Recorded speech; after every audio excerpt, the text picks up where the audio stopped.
শেখ হাসিনা সরাসরি হত্যার নির্দেশ দিচ্ছেন সমন্বয়ক থেকে শুরু করে যারা এখন এই মুহূর্তে সবচেয়ে বড় বাধা যারা মনে করেন তাদেরকে এটা তারা করতে চান। তারা মনে করেন 2-3টাকে ফেলে দিলেই সব সমস্যার সমাধান হয়ে যাবে। এইটা ক্লিপ আপনাদের সামনে তুলে ধরতে চাই। খাতে চক্রান্ত করছেন সাবেক প্রধানমন্ত্রীর বেসরকারি শিল্প ও বাণিজ্য বিষয়ক উপদেষ্টা সালমান এফ রহমান। আদালতে এসেও সরকারের বিরুদ্ধে সাবেক প্রধানমন্ত্রী শেখ হাসিনার বার্তানুসারে সবাইকে প্রস্তুত থাকতে নির্দেশনা দিয়েছেন তিনি। সোমবার সালমান এফ রহমান, জুনাদ আহমেদ পলক সহ 10 জনকে কারাগার থেকে আদালতে হাজির করা হয়। কাজ করার আসা মাত্রই আসামিদের আইনজীবীরা তাদের কাছে চলে আসেন। তখনও বিচারক এজলাসে এসে শুনানি শুরু করেননি। এই সুযোগে সালমান এফ রহমানের কাছে তার আইনজীবী গোলাম মুনতাজা ও মুকুল সহ আরো কয়েকজন হাজির হন। মুনতাজাকে কাছে ডেকে তিনি বলেন, শ্রমিকদের কি খবর, এরা কি করছে? সরকার আমার 40,000 শ্রমিকের চাকরি খেয়েছে, 10,000 শ্রমিক মাঠে নামলেই তো হয়। এ সময় সালমান এফ রহমান মুচকি হেসে বলেন, নেত্রী শেখ হাসিনা কি বার্তা দিয়েছেন? এ সময় আইনজীবীরা কোনো উত্তর না। So this is the beach right there, you can see it, you know? দেশটাকে এরা বিতাড়িত, জেলের ভিতরে বন্দী, দৌড়েরূপের সবাই, কিন্তু দেশকে নিয়ে ষড়যন্ত্র, হত্যার রাজনীতির পরিকল্পনা। আওয়ামী লীগের যথারীতি তার চরিত্র অনুযায়ী ফেসিস্ট এবং অথরিটারিয়ান এবং যদি বলি যে এই খুন খারাপি বা গুমের যে মানে ক্যারেক্টারিস্টিক্স আছে সেখান থেকে বেরোতেই পারতেছে না Awami League. Ladies and gentleman, তার বহিঃপ্রকাশ করেছে গত 2 দিনে। আমি একটা খবর জানলাম, সেটা হলো যে আওয়ামী লীগ অর্থাৎ ডু অর ডাই সিচুয়েশনে পড়ে মহা হত্যার ষড়যন্ত্রে লিপ্ত। বাংলাদেশে যখন সমন্বয়ক থেকে শুরু করে নেতৃত্ব দিচ্ছেন বাংলাদেশে এই মুহূর্তে আওয়ামী লীগ বিরোধী জুটে বা অবস্থানে 2-1জনকে হত্যার পরিকল্পনা আসছে শেখ হাসিনার নির্দেশে আওয়ামী লীগ, বা আমি যদি বলি এই হত্যাকাণ্ড সম্পূর্ণরূপে এটাকে এক্সিকিউট করার দায়িত্ব আমার ধারণা যতটুকু জানলাম ভারতীয় গোয়েন্দা সংস্থা এক্সিকিউট করবে এটা। 53 বছর এই দেশটাকে এই দুর্বৃত্তায়িত রাজনীতিবিদরা লুটে পুটে খেয়েছে। 18 কোটি মানুষ, বর্তমানে 40 কোটি মানুষের ভাগ্য উন্নয়নে সত্যিকার অর্থে কোনো পরিবর্তন এই রাজনীতিবিদরা আনে নাই। আবার তারাই এ দেশকে তারা মনে করে এরা তাদের দেশ, তাদের বাবার দেশ, কারো চাচার দেশ, কারো সবার দেশ। তাদের 18 কোটি মানুষের কিছুই না, দেশটা তাদের আপনার নেতাকর্মীর সবার।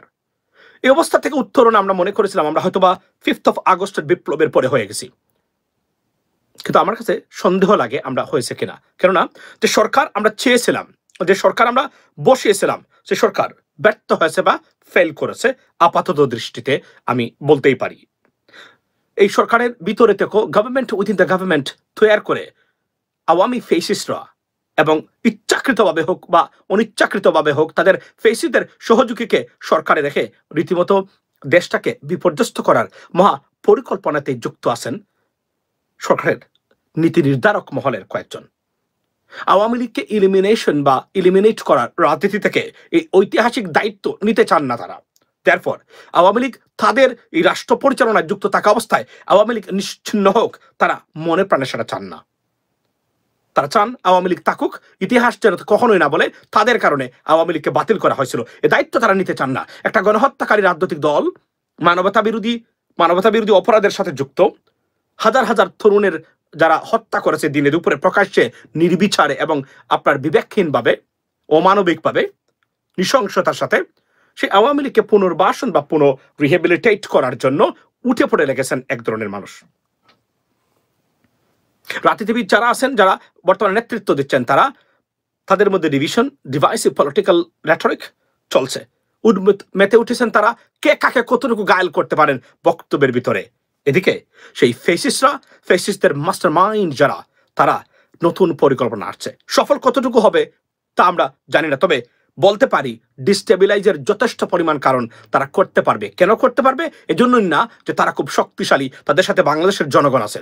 এজন্যই যে যারা এই মুহূর্তে নেতৃত্ব দিবেন দেশকে গড়বেন বা দেশের ভিত্তি স্থাপন করবেন শক্তিশালী ঐক্যের সাথে, তাদের মধ্যে ডিভিশন এবং ডিভাইসিস পলিটিক্স, স্বার্থের কারণে, লুটপাটের আগ্রাসী মনোভাবের কারণে তাদের অবস্থান ঠিক দেশের প্রতি নয়, তাদের নিজস্ব স্বার্থের প্রতি আপনার বর্তমানে চলছে সেই খেলা। খুবই দুঃখজনক, very pathetic. Very pathetic, frustrating যে আমরা এই সময়ে এসে এতটুকু নিশ্চিহ্নতার মানে একদম, আমি যদি বলি যে একদম পাট থেকে উঠে আসা সেই রাজনৈতিক দলগুলো এখন সেই রাজনৈতিক দল যারা নিশ্চিহ্ন করতে চেয়েছিল তাদের পক্ষেই স্লোগান তুলছেন, বক্তব্য দিচ্ছেন, তাদেরকে ডিফেন্ড করতেছেন।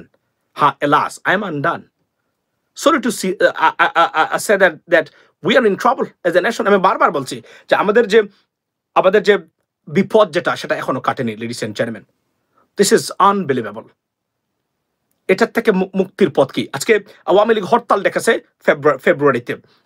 আওয়ামী লীগের এত দুঃসাহস কিভাবে হয় আপনি আমাকে বলেন? যে দল যাদের একটা সংগঠন মাঠে নামতে পারে না সেই দল হরতাল ডাকার মতো দুঃসাহস কিভাবে কল্পনা করতে পারে? কেন এটা কেন হয়েছে? সরকারের উচ্চ মহলের সীমাহীন ব্যর্থতা আর আপনার ইন্টেলেকচুয়ালিটির কম্পিটেন্সি, স্মার্টনেসের অভাব এবং দক্ষতার অভাবের কারণে। শত শত দুর্বৃত্ত, খুনি, হত্যাকারীরা সেনাবাহিনীর অধীনে থাকার পরও সেখান থেকে তাদেরকে ছেড়ে দেওয়া হয়েছে, পার করে দেওয়া হয়েছে রাষ্ট্রীয় মদদে এবং স্পন্সরে। দেয়ারফর আজকে তারা মেতে উঠেছে আবার সেই হত্যাকাণ্ড, আবার সেই হরতাল, আবার সেই দুর্বৃত্তায়িত রাজনীতি। মানুষের মুক্তির পথ আসলে কোন জায়গায় আপনারা আমাকে বলেন? আমরা 10 বছর সোশ্যাল মিডিয়া সংগ্রাম শুরু করেছিলাম এবং আস্তে আস্তে এই ফেসিস্টের বিরুদ্ধে সংগ্রামের ফলে নতুন প্রজন্ম অন দ্য গ্রাউন্ড দেখিয়ে দিয়েছে, ফেসিস্টকে বিতাড়ন করেছে। রাজনৈতিক দলগুলো একটা পশম ছিঁড়তে পারে নাই সেই ফেসিস্টদের। এখন তারাই আবার আপনার ড্রাইভিং সিটে বসে আপনার উল্লাসে মেতে উঠেছে সেই ফেসিস্ট গণহত্যাকারী যারা দেশ বিরোধী এবং একটা বিদেশি শক্তির সাথে হাত মিলিয়ে আবার দেশটাকে ডিস্টেবিলাইজ করার পথে। 18 কোটি মানুষ নয়, 40 কোটি মানুষের এদেশের আসলে বা এই মানুষের ভবিষ্যৎ কি এখন? এটাই এখন সবচেয়ে বড় প্রশ্ন। এই দুর্বৃত্তায়িত, অপদার্থ, অযোগ্য, করাপ্টেড সান অফ বিচ এবং মাদারফাকার্স পলিটিশিয়ানদের কারণে দেশটা বিপর্যস্তের মুখে আবার পতিত হতে যাচ্ছে। Ladies and gentleman, I feel very regret to inform you that we are in trouble, and there's a more destabilization and serious discomfort and political disturbances are on the way by Awami League and the co-sponsor of Awami League, ladies and gentlemen. I don't know how we can defend because we are divided already. রাজনৈতিক দল যে কয়েকটা দলের ভিতরে ঐক্য থাকলে পৃথিবীর কোন শক্তি যেখানে বাংলাদেশকে পরাজিত করার কথা না, সেই জায়গায় দাঁড়িয়ে এই ডিভাইসিভ পলিটিক্স এবং বিষাক্ত রাজনীতির রেটরিক চলছে আপনার পাগলের মতো। প্রশ্ন হলো এদেরকে কি এরা আবার বাংলাদেশের দায়িত্ব নিতে চায়? 53 বছরে একটা প্রতিষ্ঠান ফিক্স করতে পারে নাই সেই দুর্বৃত্ত শ্রেণীর রাজনৈতিক অযোগ্য অপদার্থ রাজনীতিবিদরা আবারও রাষ্ট্রের দায়িত্ব নিতে চায়। তারা নিবেন হয়তো, তারা পরিস্থিতি কি হবে, পরিণাম কি হবে, রেজাল্ট কি হবে, ফল কি হবে? জেলের ভিতরে রেখে জামাই আদরে রেখা সেই দুর্বৃত্তরা, লুটপাটকারী, খুনের নির্দেশদাতা, সরাসরি খুনে অংশ নেওয়া গুন্ডারা, খুনিরা, হত্যাকারীরা, জেনোসাইড যারা করেছে, গণহত্যাকারীরা উন্মত্ততায় মেতে উঠেছে। So sad, it's a bad news for Bangladesh, ladies and gentleman. এই রাজনীতিবিদদের, এই দুর্বৃত্তায়িত, অযোগ্য, অপদার্থ, করাপ্টেড, দুর্নীতিগ্রস্ত, বিবেকহীন, দেশপ্রেমের চরম অভাব যে রাজনীতিবিদদের, এদের বিরুদ্ধে আমাদেরকে আরো একটা সংগ্রামে লিপ্ত হতেই হবে। তার কোনো বিকল্প নেই যদি দেশকে গড়তে চান। এটা আমি আজকে আপনাদেরকে বলতে চাই আমার এই সংক্ষিপ্ত সময়ে। Be prepared, 5th of August আরো একটা লাগবে। সেটা কার বিরুদ্ধে? দুর্বৃত্তায়িত, অযোগ্য, অপদার্থ, বিবেকহীন, রাজনীতির নামে অপরাজনীতিবিদ যারা আছেন, এই গোষ্ঠী, এই রাজনীতিবিদরা, এই ব্যবস্থার বিরুদ্ধে আবারও একটা সংগ্রাম যদি না করেন, এদেশকে আপনারা চিরদিনের জন্য মুক্তি দিতে পারবেন না। মুক্তি দিয়েছেন একটা, বাট এটার আরো একটা সংগ্রাম আমাদের সবাইকে ঐক্যবদ্ধভাবে করতে হবে এদেশের আপনার দেশকে বাঁচানোর জন্য। না হলে এই অপদার্থ, এই অযোগ্য সান অফ বিচ পলিটিশিয়ানসরা যারা আজকে দেশটাকে আবারও বিপদের সম্মুখে তারা আপনার লেলিয়ে দিচ্ছে, এটা আমি আপনাদেরকে বলে দিলাম। এবং we have a very bad days ahead of us, ladies and gentlemen. Seriously bad days. Why? Because it's not that those গণহত্যাকারীরা প্রচন্ড শক্তিশালী জনগণের ম্যান্ডেট নিয়ে তারা মাঠে নামবে। নো, বিকজ যারা আপনি মনে করেন যারা দেশকে রক্ষা করবে রাজনীতির নামে, সেই অপদার্থ, অযোগ্য, মূর্খ রাজনীতিবিদদের যোগ্যতার অভাবের কারণেই দেশটা আবারও বিপর্যস্ত হওয়ার খুব কাছাকাছি বলে আমি দেখতে পাচ্ছি। ভারতীয় আগ্রাসনের সাথে হাত মিলিয়ে সরকারের একটি অংশ এবং যারা ভবিষ্যতে সরকারে যাবেন বলে মনে করেন বাংলাদেশের মানুষ, তাদের অংশ মিলে দেশটাকে আবার লুটে পুটে খাওয়া হাইনাদের দখলে দেওয়ার প্রচেষ্টা ষড়যন্ত্র চলছে। Be careful, be prepared, be aware, be alerted. Bad days ahead of you. If you want to protect your country, sovereignty, the future generations' future, you have to come forward again. You have to declare another 5th of August. Otherwise, you can't get rid of them. They will be there, and they will do the same thing. They will repeat the same thing that they did in the past. Ladies and gentlemen, that's the bottom line I would like to say you in the morning right now. I know you're not even prepared. Some people are still sleeping. But I have some time. That's why I would like to inform you that Sheikh Hasina সরাসরি হত্যার নির্দেশ দিচ্ছেন সমন্বয়ক থেকে শুরু করে যারা এখন এই মুহূর্তে সবচেয়ে বড় বাধা যারা মনে করেন তাদেরকে এটা তারা করতে চান। তারা মনে করেন 2-3টাকে ফেলে দিলেই সব সমস্যার সমাধান হয়ে যাবে এবং তারা পিছনে যাবে। এবং এটা কারণ কি? এটা কারণ হলো, আমি আবার বলছিলাম, আমাদের যদি ঐক্য থাকতো, আমাদের জাতীয় ঐক্য, পৃথিবীর কোন শক্তি বাংলাদেশকে বিরুদ্ধে ষড়যন্ত্র করে পার পাওয়ার সুযোগ থাকতো না।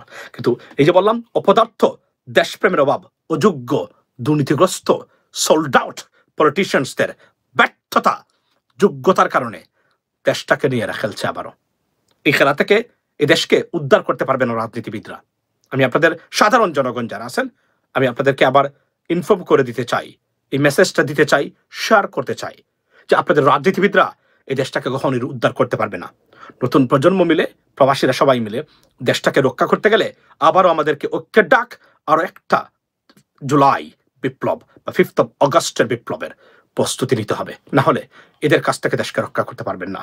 এরা হাইনা, এরা বিবেকহীন, এরা দুর্নীতিগ্রস্ত, এরা দেশপ্রেমের চরম চক্রান্ত করছেন সাবেক প্রধানমন্ত্রীর বেসরকারি। আমি এইটা ক্লিপ আপনাদের সামনে তুলে ধরতে চাই। যে ক্লিপটা হলো যে সালমান এফ রহমানরা জেলের ভিতরে বসে টিস্যুতে হাতে লিখে তারা নোট আদান প্রদান করেছেন। জামাই আদরে রাখা হচ্ছে তাদেরকে। ডক্টর মোহাম্মদ ইউনূস তো জানেনও না যে এই হত্যাকারীরা কি ধরনের ষড়যন্ত্র করছে জেলের ভিতরে বসে। এরা বাহিরে যেভাবে থাকতো তার চেয়ে ভালো অবস্থানে বর্তমানে জেলের ভিতরে। Very sad. এই জন্য আমরা এতটা সংগ্রাম করেছি, এতটা পার্সোনাল স্যাক্রিফাইস আমরা করেছি, আপনারা করেছেন। এই দেশটাকে আবারও সেই দুর্নীতিগ্রস্ত রাজনীতিবিদরা বিপদেই ফেলে দিচ্ছে বা বিপদের সম্মুখীন করতেছে। So if you want to protect your country, you have to prepare for another 5th of August ও জুলাই বিপ্লবের মতো আরো একটা বিপ্লব। সে বিপ্লবটা হবে দুর্বৃত্তায়িত রাজনৈতিক ব্যবস্থা এবং দুর্বৃত্তায়িত রাজনীতিবিদদের বিরুদ্ধে। If we can't do that, we can't fix our country. Because these politicians, corrupted, disgruntled, disgusted, inhuman, reckless, irresponsible, appalling politicians are the biggest enemy of our country and the people of Bangladesh. Therefore, we have to take the decision and we have to do another 5th of August or July Biplop revolution. Otherwise, you can't fix this country. That's what I can understand right now. And I am almost certain that to protect and move on the way we want, these are the hurdles. They are the problems. We have to get rid of them, eliminate them from the political surface. Then we can achieve something. I want to play this clip, ladies and gentlemen. Just listen to it. They're in the jail and prison, and they're still there in the conspiracy against Bangladesh and the Bangladeshi people. Take a look at this. শিল্প ও বাণিজ্য বিষয়ক উপদেষ্টা Salman F Rahman আদালতে এসেও সরকারের বিরুদ্ধে সাবেক প্রধানমন্ত্রী শেখ হাসিনার বার্তানুসারে সবাইকে প্রস্তুত থাকতে নির্দেশনা দিয়েছেন তিনি। সোমবার সালমান এফ রহমান, জুনাদ আহমেদ পলক সহ 10 জনকে কারাগার থেকে আদালতে হাজির করা হয়। কাজ করার আসা মাত্রই আসামিদের আইনজীবীরা তাদের কাছে চলে আসেন। তখনও বিচারক এজলাসে এসে শুনানি শুরু করেননি। এই সুযোগে সালমান এফ রহমানের কাছে তার আইনজীবী গোলাম মোন্তাজা ও মুকুল সহ আরো কয়েকজন হাজির হন। মোন্তাজাকে কাছে ডেকে তিনি বলেন, শ্রমিকদের কি খবর, এরা কি করছে? সরকার আমার 40,000 শ্রমিকের চাকরি খেয়েছে, 10,000 শ্রমিক মাঠে নামলেই তো হয়। এ সময় সালমান এফ রহমান মুচকি হেসে বলেন, নেত্রী শেখ হাসিনা কি বার্তা দিয়েছেন? এ সময় আইনজীবীরা কোনো উত্তর না। So this is the beach right now. You can see it, the murderer, the killers.